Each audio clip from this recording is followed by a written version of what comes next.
दोस्तों अब इस बार बहुत धमाकेदार खबरें लेकर आया हूं आपके सामने, क्योंकि आपको याद होगा एक ईरान का हैकर्स ग्रुप है हंजला ग्रुप। उसने कई और नई तस्वीरें जारी करके बड़ा सनसनीखेज दावा कर दिया। यह दावा इजराइल से जुड़े हुए अधिकारियों को लेकर है। उनकी कई सीक्रेट तस्वीरों को उसने सबके सामने रख दिया है। इसने इजराइल में तो हड़कंप मचा है, पूरी दुनिया में हड़कंप मचा दिया है कि किस तरह की हरकतें इजराइल के अधिकारी करते हैं।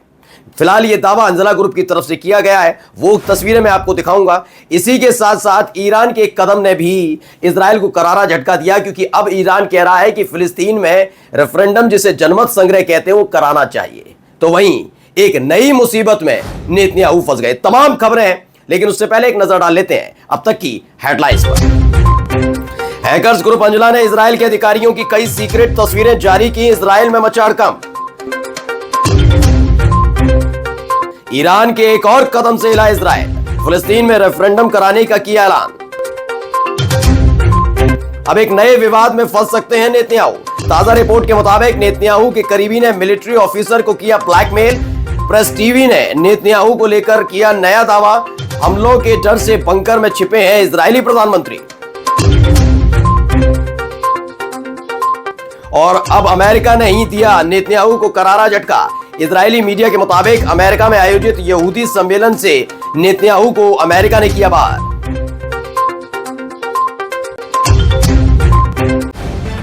द लाइव टीवी, सच सबसे आगे। नमस्कार, मैं हूं प्रज्वल गौतम और आप देख रहे हैं द लाइव टीवी। मैं वीडियो की शुरुआत करूं उससे पहले एक छोटी सी अपील आपसे करना चाहूंगा। जो स्क्रीन पर आप क्यूआर कोड देख रहे हैं, उस पर जितनी संभव मदद, हमारी मदद कीजिएगा। आपका प्यार दुलार लगातार हम तक पहुंच रहा है। जैसा कि मैं पहले भी आपको बता चुका हूं कि जब जब हम इजराइल से जुड़ी हुई खबरें दिखाते हैं, तो उन खबरों के मुताबिक यूट्यूब उतना पैसा हमें नहीं देता है। उसकी वजह भी यही है कि कहीं ना कहीं कमांड करने की कोशिश हो सकती है। जो भी है, फिलहाल बस आपसे उम्मीद है जितना प्यार, जितनी मोहब्बत आपका हम तक पहुंच रही है, वो लगातार बरकरार रखिएगा। हौसला जज्बा हमारा लगातार आप ही के इस प्यार की वजह से बना हुआ है। साथ ही दोस्तों, बस ये लाइक करना मत भूलिएगा, कमेंट लगातार करते रहिएगा। आपके एक एक कमेंट को आपका अपना चैनल द लाइव टीवी बाकायदा अपनी स्क्रीन पर न केवल दिखाएगा, बल्कि हम साझा करेंगे कि हमारे रिश्ते कितने मजबूत हैं, जब जिससे लोग भी ये समझें कि लगातार द लाइव टीवी को कितना प्यार आप देते हैं। और इसी के साथ साथ शेयर करना मत भूलिएगा इस वीडियो को। तो चलिए अब वीडियो की शुरुआत कर लेते हैं। पहले कुछ तस्वीरें मैं आपको दिखाने जा रहा हूं। ये तस्वीरें गौर से देखिएगा। ये तस्वीर आप देख रहे हैं, ये निजी तस्वीरें हैं, ऐसा नहीं है कि अलग तरीके। अब ये गारंटी नहीं है क्योंकि मैं ये हंजला ग्रुप है, एक हैकर्स ग्रुप है ईरान का, जिसने पहले भी कई सारी तस्वीरों को सबके सामने रखा है। मैं अब भी कह रहा हूं कि ये जो वीडियो, ये तस्वीरें जारी की गई हैं, देखिए ये तस्वीरें, इसमें ये जानकारी नहीं है हमें कि ये जो तस्वीरें जारी की गई हैं ये एडिटेड हैं नहीं है। जिसमें आपको एक व्यक्ति चश्मा लगाकर एक बस में बैठे हुए नजर आते हैं। एक जगह वो बड़े आड़े तिरछे तरीके से लेटे हुए हैं, शायद वो एक्सरसाइज कर रहे हैं, उस वक्त की है। एक ये तस्वीर भी सामने आई, दो महिलाओं के साथ एक व्यक्ति खड़े नजर आते हैं। ये इजराइल के सैन्य अधिकारी नजर आते हैं। खैर आगे देखिएगा, आराम फरमाते हुए धूप में बैठे हुए हैं और सर पर टोपी है, नंगे बदन बैठे हुए हैं स्विमिंग पूल के पास। एक ये तस्वीर हंजला ग्रुप की तरफ से जारी की गई। इसी के साथ साथ एक और तस्वीर है दोस्तों, वो भी आपको दिखाता हूँ। इसमें महिला का चेहरा इन्होंने ब्लर कर दिया, ब्लैक कर दिया है, लेकिन मुस्कुराते हुए चेहरे के साथ एक व्यक्ति जेब में हाथ डाले हुए नजर आ रहे हैं। ये हंजला ग्रुप, देखिए हर जगह लिखा है हंजला बैकअप लिखा हुआ है। एक पासपोर्ट भी नजर आता है और ये एक बेहद सीक्रेट फोटो है, जिसे मैंने सबसे आखिर में जानबूझकर आपको दिखाया, जैसे तमाम तस्वीरों को आप देख सके। और फिर मैं कह रहा हूं तो लाइव टीवी इस बात का की पुष्टि नहीं करता कि ये एडिटेड है नहीं है, क्या वाकई रियलिटी में हंजला ग्रुप, जो हैकर ग्रुप ईरान का बताया जाता है, उसने हैक कर लिया है। कौन है, क्या है, जरा आप तरह तफसील से समझ लेते हैं है कौन। दरअसल जो दावा किया गया है, पढ़िएगा, इसमें दावा किया गया है कि अपने साइबर अटैक के जरिए लगातार साइबर अटैक कर रहा है ईरान का जो हंजला ग्रुप है। और उसने जो पहले भी दावा किया कि वो लगातार वक्त वक्त पर कई इजराइल के अधिकारियों की, इजराइल के महत्वपूर्ण विभागों से जुड़े हुए सफेद पोशों की तस्वीरों को आपके सामने लाता रहेगा। इससे पहले भी तस्वीरें मैंने आपको दिखाई थी और अब भी इन तस्वीरों को लेकर जो दावा हंजला ग्रुप की तरफ से किया गया है, क्या है, पहले पढ़िए। इसमें लिखा है कि जो इजराइल के खुफिया अधिकारियों के राष्ट्रीय सुरक्षा को लेकर जो उन्होंने बाकायदा नेशनल सिक्योरिटी स्टडीज़ का इंस्टीट्यूट है, उसको लेकर जो है, उसकी गुप्त बैठकें, जो सीक्रेट मीटिंग्स हुई, उनकी तस्वीरों को जारी कर दिया। इसके साथ ही आप देखिए, इसमें लिखा है कि जर्मनी में जो इजराइल के राजदूत हैं प्रोसोर, उनकी एक सीक्रेट फोटोज को भी उन्होंने सबके सामने रखा है कि किस तरीके से वो महिला मित्रों से मिल रहे हैं। ये दावा हंजला ग्रुप की तरफ से किया जा रहा है। आपका अपना चैनल द लाइव टीवी फिर कहता है कि एडिटेड है, नहीं है, ये जांच का विषय है, क्योंकि मसला पूरा हैकिंग से जुड़ा हुआ है। आगे जो खबर है उसको मैं दिखा देता हूं। इसमें बताया IOF के जो जनरल स्टाफ के निरीक्षण कमांडर हैं उन और ईस्ट में जो युद्ध मंत्री हैं यूव गैलेंट के बीच जो गुप्त दस्तावेज के आदान प्रदान हुआ था, भेजा गया था, उसको लेकर है गेटेंस का एक निजी फुटेज भी है। साइबर सुरक्षा कमांडर हैं एहुद शानी की कई सीक्रेट तस्वीरों को भी इसने सबके सामने रख दिया है, जो दावा इसने किया। और यही नहीं, खबर यह भी है कि इसका दावा है कि डिमोना जो परमाणु सुविधा से रिलेटेड इनका बेस है, उसकी भी कुछ तस्वीरों को हंजला ग्रुप ने सबके सामने रखा है। जैसी ये तस्वीरें आई हैं, खासकर इजराइल के अंदर काफी कुछ हड़कंप जैसा देखने को मिल रहा है। दरअसल इससे पहले भी डरा हुआ था इजराइल। वो बात अलग है कि हैकिंग को लेकर कोई हम भी दावा नहीं कर रहे कि सही है नहीं है, लेकिन ये इसने इजराइल के अंदर खाने बहुत कुछ हड़कंप मचा कर रख दिया है। लोग समझ नहीं पा रहे ये तस्वीरें उन तो कैसे पहुंची, हैकिंग किया गया, उसको कैसे और मुस्तैद किया जाए काफी, क्योंकि इससे पहले भी आपको पता होगा हंजला ग्रुप ने एक पहले इजराइल का एक म्युनिसिपल कॉर्पोरेशन के ऑफिस को पूरी तरह से उसके कंप्यूटर को हैक कर लिया था। जो कंप्यूटर को हैक किया गया था तो आपको याद होगा क्या हुआ था उसमें, उसने पूरी जो व्यवस्था थी उसे पूरा बर्बाद कर दिया था। बहुत घंटे तक व्यवस्थाएं बेकार रही थी। अभी क्रेडिट कार्ड वाला मसला निकला, कैसे ये सब हुआ। अब देखिए एक और खबर है जो मैंने अभी हेडलाइन में आपको बताई, प्रेस टीवी की खबर है। प्रेस टीवी ने खबर को छापा और क्या लिखा, ईरान ने फिलिस्तीनी मुद्दे को हल करने के लिए, ईरान चाहता है कि फिलिस्तीन का मुद्दा हल हो, उसके लिए उन्होंने एक व्यवहारिक मतलब कि जो होना चाहिए वो एक विकल्प होता है, एक ही है। उन्होंने कहा एक ही तरीका बचा है अगर आप फिलिस्तीन के मुद्दे को हल करना चाहते हैं, और इसके लिए उसने ऐलान भी कर दिया कि होना चाहिए। वो क्या है, रेफरेंडम होना चाहिए। यानी कि जो फिलिस्तीन के लोग हैं उनसे पूछा जाना चाहिए कि करना क्या है, क्या आपको 2 देश चाहिए, 1 देश चाहिए, क्या इजराइल के साथ इस हालात में आप जीने के लिए तैयार है। रेफरेंडम के आधार पर होना चाहिए, जनता की राय जानी चाहिए। जिस जनता से ही सरकारें बनती है उसको लेकर ईरान ने बड़ा दावा किया कि भाई हम और आप नहीं होते हैं, ईरान, अमेरिका या फिर आप चले जाइए ब्रिटेन, फ्रांस, ये क्यों तय कर रहे हैं, वहां बैठ के क्यों तय कर रहे हैं। जिन पर बीत रही है वो लोग बताएं वो चाहते क्या है, और ये रेफरेंडम होना चाहिए। इस बात का ऐलान ईरान की तरफ से किया है, जिसने इजराइल को थोड़ा पशुपेश में डाल दिया है, क्योंकि पहले से यूनाइटेड नेशन, संयुक्त राष्ट्र बहुत नाराज चल रहा है इजराइल को लेकर। जो गजा में हमले हो रहे हैं उसको लेकर पहले से ही नाराज है यूएन। और अब देखिए एक और खबर मैं आपको दिखाने जा रहा हूं, ये नेतन्याहू के ऑफिस से जुड़ी हुई खबर है। इस नेतन्याहू के ऑफिस से जुड़ी हुई खबर को जो पहले लेकर दावा किया गया वो खबर मैं आपको बता देता हूं। तो इसमें जो दावा है वो ये नेतन्याहू का दफ्तर जो है, नेतन्याहू का दफ्तर मतलब नेतन्याहू खुद ही नए घोटाले में उलझ सकते हैं। क्यों? क्योंकि अब जो दावा किया गया है उनके प्रमुख तजाची ब्रेवरमैन के बारे में कि पता चला है कि वो एक सैन्य अधिकारी को लगातार ब्लैकमेल कर रहे थे, और इस सैन्य अधिकारी को ब्लैकमेल करने का संदिग्ध अधिकारी था कौन, तजाची ब्रेवरमैन।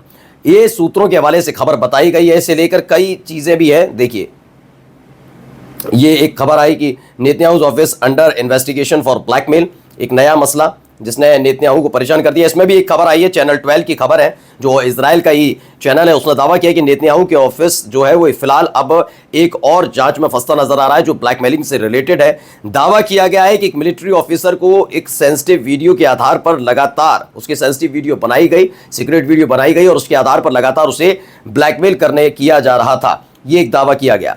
इसमें भी देखिए farmer military secretary avail Gill ने रिपोर्टेडली अलर्ट अटॉर्नी जनरल, बहुत सारी चीज़ें इसमें बताई गई हैं कि कैसे तमाम डॉक्यूमेंट से रिलेटेड चीज़ें, बहुत सारी चीज़ें कि जो ब्लैकमेलिंग वाला मसला है उसने कहीं ना कहीं नेतन्याहू को परेशानी में डाल दिया होगा, क्योंकि इससे पहले कई और मसले पहले से ही उनके खिलाफ चल रहे हैं। अभी 4 घोटाले के मसले जो स्कैंडल हुए उसका मसला अलग है, इससे पहले कई मामले और चल रहे हैं। अभी मैंने आपको कल ही खबर दिखाई थी कि कैसे उनसे कहा गया था कि आइए अदालत आइए और अपनी गवाही दर्ज कराइए, लेकिन जब गवाही का वक्त आया तो नेतन्याहू के वकील की तरफ से कहा गया कि चूंकि देश इस समय संकट में है, ईरान की तरफ से, हिजबुल्लाह की तरफ से, हुती लड़ाकों की तरफ से और हमास की तरफ से लगातार हमले हो रहे हैं, उसकी वजह से अभी गवाही दे पाना मुश्किल है, यानी समय मांग रहे हैं। और एक नया मसला उठकर अब सामने आ गया है। तो एक ये मसला बहुत महत्वपूर्ण जिसने फंसा दिया है अपने ही देश में इजराइल, खासकर नेतन्याहू को।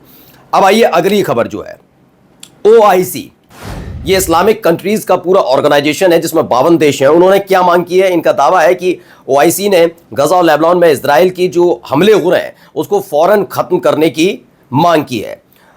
OIC ने मांग की है कि इजराइल घिरे हुए गाजा पट्टी और लेबनान में अपने जो हमले कर रहा है और जो दुश्मनी पैदा कर रखी है उसे फौरन बंद करें। ये प्रेस टीवी की तरफ से है कि ओआईसी की अब ये डिमांड है। यानी पिछले कुछ दिनों से आप देख रहे होंगे ओआईसी शांत था। ओआईसी का मतलब मैं समझा देता हूं, कई मुस्लिम संगठनों का देश, ये 52 मुस्लिम संगठनों का देश है, जिसमें यूएई भी है, कतर है, बहरीन है, सऊदी अरब है, तुर्की है, ईरान भी है, ये तमाम देश हैं।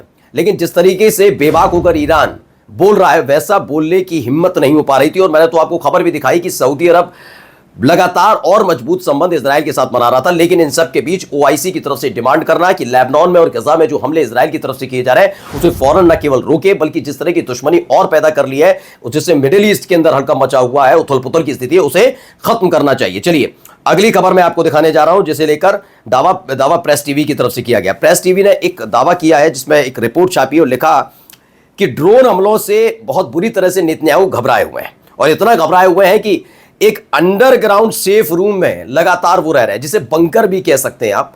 अब वो बंकर में अपनी जिंदगी बिता रहे हैं, वहीं मीटिंग होती है, कैबिनेट मीटिंग होती है, वहीं वो रहते हैं, बाहर निकलने से डरते हैं, खुले आसमान के नीचे जाने से डरते हैं। ये दावा प्रेस टीवी की तरफ से इस रिपोर्ट में किया गया। दावा किया गया कि इजराइल के प्रधानमंत्री बेंजामिन नेतन्याहू, जिसमें बताया गया कि उनके मामले में जानकारी मिली है कि वो जो जिस तरह के हमले हिजबुल्लाह की तरफ से खासतौर पर ड्रोन अटैक किए जा रहे हैं उसको लेकर वो डरे हुए हैं, और जो सेफ रूम एक बनवा लिया उन्होंने अपने लिए, वहीं वो रहते हैं, वहीं से अब दिशा निर्देश जानकारियां लोगों तक पहुंचाते हैं कि भाई क्या करना है, किससे मिलना है। कोई अधिकारी भी मिलने आता तो कहते हैं आप अंदर मिलने आइए, लेकिन यहां मिलने आई, मैं बाहर नहीं आऊंगा। इस तरह की खबरें निकलकर सामने आई। एक और खबर निकाली गई जो वॉर कैबिनेट नाम के एक चैनल की तरफ से आई है। क्या है? सुरक्षा खतरे की डर की वजह से, यानी एक जो सिक्योरिटी थ्रेट लगातार मिल रही है नेतन्याहू को, उसको देखते हुए नेतन्याहू नेजेट में अपना दफ्तर को एक पूरे किले के तौर पर बना लिया है। नेजेट सब जानते हैं संसद के तौर पर जाना जाता है, वहां से किले क्षेत्र में स्थानांतरित कर दिया और अपनी बैठकें वहीं से करते हैं। यानी किलेबंदी सी कर दी गई है कि कोई अंदर ना आए, कोई बाहर ना जाए, जो बाहर जाए वो अंदर आए तो उसकी पूरी जांच पड़ताल हो। अब वो अपने आप अपने लोगों पर, आसपास के जो करीबी लोग हैं उन पर भी भरोसा नहीं कर रहे हैं। इस तरह की खबर निकलकर सामने आई है। मैंने आपको हेडलाइन में खबर दिखाई थी, आपको याद हो, जिसमें मैंने कहा था कि अमेरिका ने एक करारा झटका नेतन्याहू को दिया है। तो वो खबर आप देखिएगा। दरअसल क्या होता है कि जब आप जिस भी समुदाय से ताल्लुक रखते हैं, मानकर चलिए आप मुस्लिम समुदाय से ताल्लुक रखते हैं, या फिर आप ईसाई समुदाय से ताल्लुक रखते हैं, मैं हिंदू हूं तो हिंदू समुदाय से ताल्लुक रखता हूं, तो एक बड़ा प्रोग्राम जब होता है तो राष्ट्रीय अध्यक्ष को बुलाया जाता है। जब हम यहूदियों की बात करते हैं, ज्यूज की बात करते हैं, तो हमारे लिए एक ही देश हमारे दिलो दिमाग में होता है, वो होता है इजराइल। अब इजराइल के प्रधानमंत्री कौन है? Benjamin Netanyahu.